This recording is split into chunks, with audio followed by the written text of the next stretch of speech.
February 25th, 2014, current time 11:25 GMT. Jay Misley here with the Daily Forex Trading Outlook from GVI Forex on global-view.com. The question I have today to start out is about the euro-dollar and whether it's trading bid in an offered market or offered in a bid market. That may dictate what comes next. You can make a case for both sides, as euro is just basically 40 pips right now, at 35 pips, less than 40 pips below its year-to-date high. The whole range for the year-to-date has been about 300 pips, and that's minuscule by historical comparisons.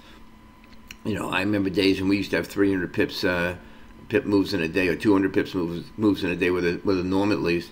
Those days seem long gone from now as ranges compress, and you can see what happens just before I even start.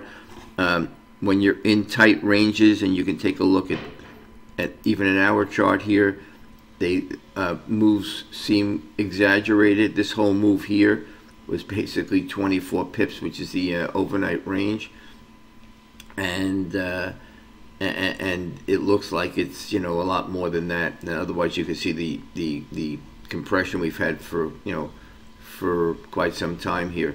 So just be aware that when you're in tight ranges, small moves can seem exaggerated on your chart and exaggerate your emotion.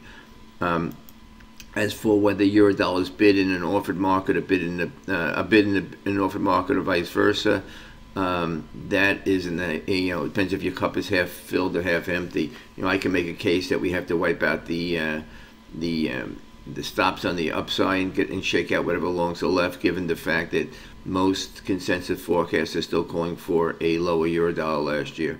Although last year at this time we were talking about forecast for 120 or so. Started the year, people talk about 125. Probably people will be satisfied to see 130 right now.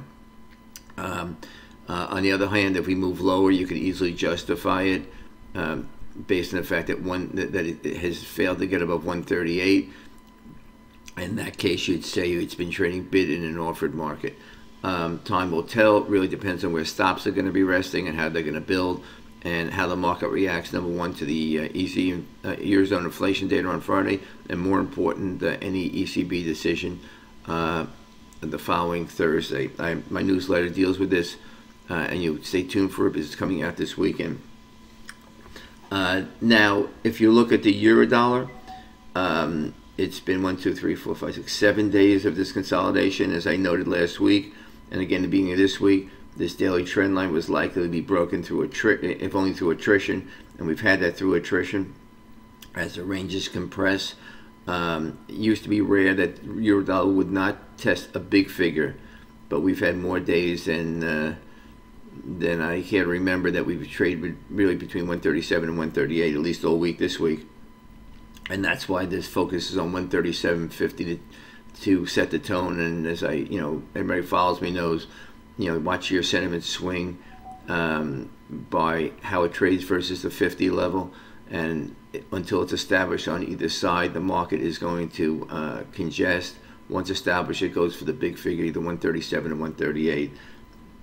Currently, 137.75 is capping the upside, and the downside we got support at 136.75 to 85 from last week.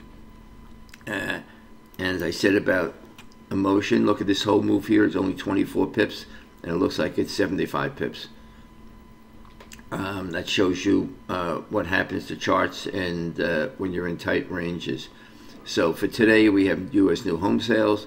If there's a surprise, it'll probably be on the downside, but it'll be shrugged off as weather-related. We have 2 more days to the Eurozone inflation data, and that may fuel speculation of what the ECB might do the following week.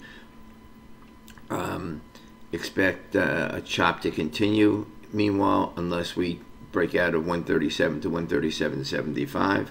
And when we're about tight ranges, don't be complacent. That's when you have to be alert and stay alert, even if it's difficult to do, because that's when big moves take place. The more we compress, the bigger chance we're going to have a breakout move at some point. And this market is not going to stay compressed like this forever without a trend. So that's it for today. One word, I posted an open access for my article, How to Avoid the Forex Death Spiral. You can You can view it by clicking at the link at the bottom of this page. This link is clickable within the video. I suggest you read it. I think traders of all levels of experience can benefit by it.